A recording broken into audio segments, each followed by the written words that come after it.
Welcome to Gusto with Ashley Sterling. Your dream career starts here. Hello, and welcome to the first episode of Gusto, a podcast focused on motivating and providing you with resources needed to get you to that next step. My name is Ashley Sterling. I'm the Director of Operations at the Loop Marketing in downtown Chicago.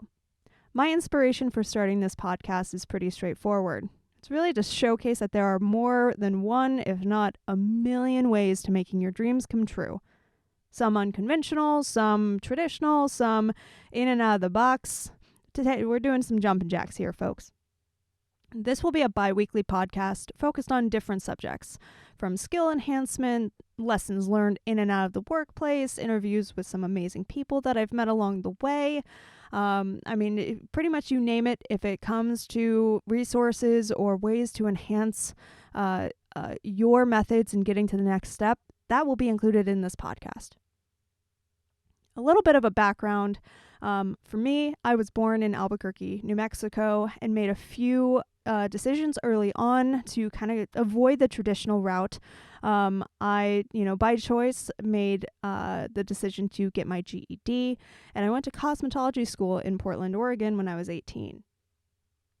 My family is a bit rebellious by nature, so kind of the thought of graduating high school and going off to a 4-year college really wasn't in the cards for me by choice.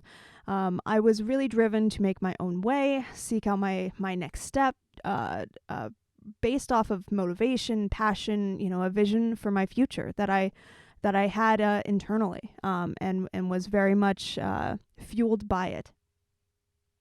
After I graduated from cosmetology school at 19, I moved back to Albuquerque and quickly started to take on, side hustles, different career paths, kind of more jobs than I knew what to do with.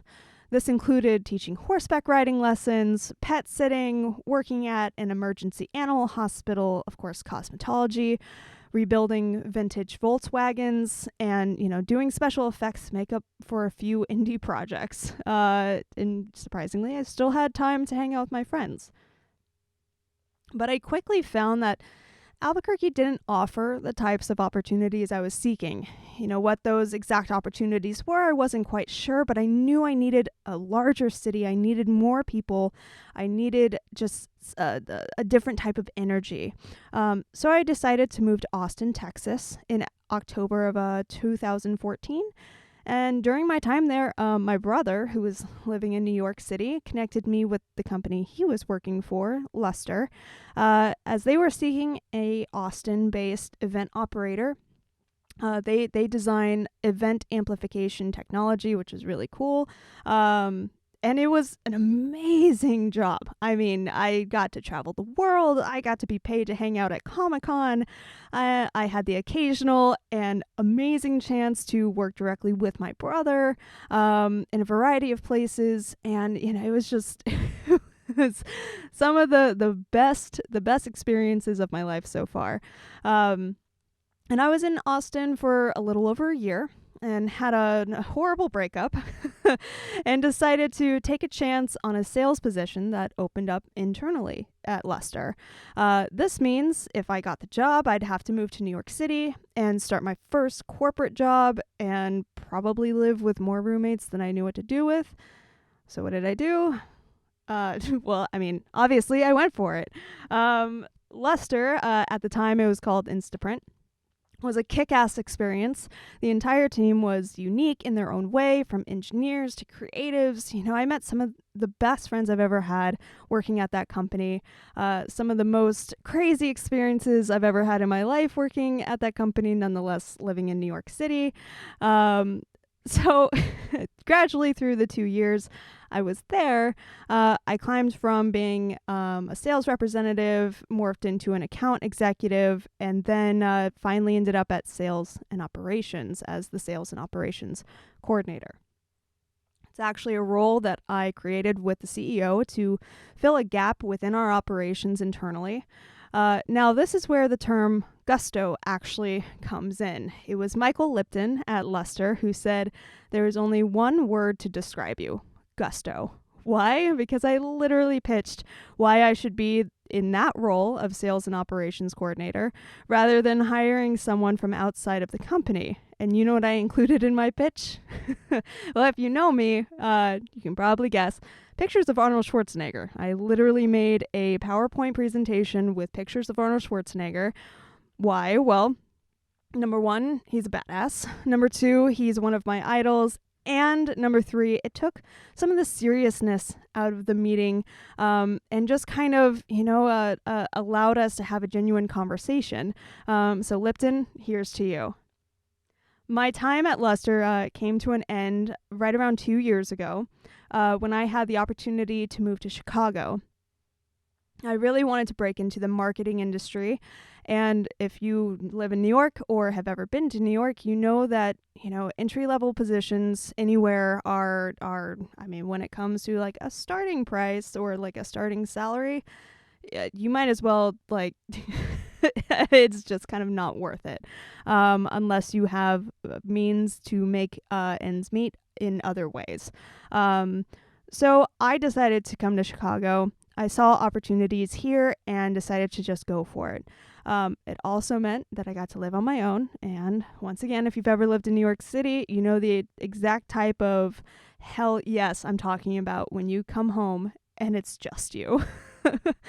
Fast forward, and I was hired as the marketing coordinator at the Loop Marketing and quickly moved into an account manager role. And finally, here I am as director of operations a little less than 2 years later.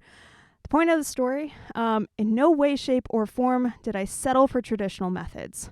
From Albuquerque to Austin to Portland to New York City to Chicago, there's just no, traditional way that I really went. Now, this is the part of the show where I really want to highlight that there is no right or wrong way. Any sort of method that works for you is the right method. The point of this podcast is to encourage you to follow your path. Over the years, I met a lot of naysayers, people who projected their own fears onto me.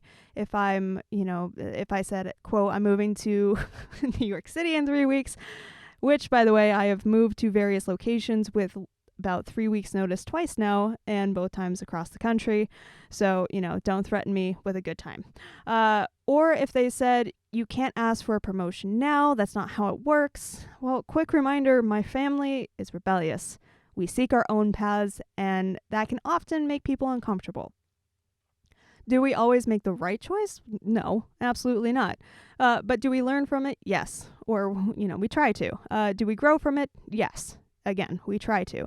This podcast is hopefully going to be a resource for you, whether it's encouragement you need or a way to enhance a skill you've been wanting to, or just someone to say, hey, don't listen to them. Do you, man, go for it. You got this. Personally, I am not one who likes to sit around and maybe you can relate if I'm stagnant for too long. I start to utilize every resource around me to think creatively, to get me to that next step, to get me to where I want to be. I've had people tell me that my never being satisfied is a bad thing, that I need to learn to accept and be grateful. And my opinion, if I'm motivated to make something happen in my life or to build more onto it, I'm going to do it. It's a bit of a F you attitude, sure, but it comes from a place of self-love and immense gratitude. I am nothing but grateful to be exactly where I am right now talking to you through this microphone. These are a couple of questions I want you to ask yourself as you're listening to this series as it unfolds over the next couple of months. What is it that you want to accomplish? Do you want to start a business? Do you want to get a promotion? Do you want to start a side hustle, a nonprofit? Do you want to be a musician, an athlete, a podcaster? Honestly, what is stopping you? What is stopping you from getting to that next step? Is it internal fear? Is it lack of a skill set? Is it that you just don't know how to do it? Well, if it comes down to you being afraid to fail, what if you do? There are so many outstanding opportunities within failure. You'll hear CEOs or those who are deemed as successful say that they have failed, if not more than they have succeeded. Failure is fuel. failure breathes the fuel into the fire. Why? Well, because once you've experienced failure, you realize you're still here. You're still fully capable of getting back up. You can keep going. And that is what Gusto is all about. For more resources, head to ashleysterling.com and subscribe to Gusto with Ashley Sterling wherever you listen to podcasts. Thanks to redstripedown, i.e. Cory Sterling, for producing this podcast. And another special thanks to Dwayne Hill for the narration at the beginning and end of this show.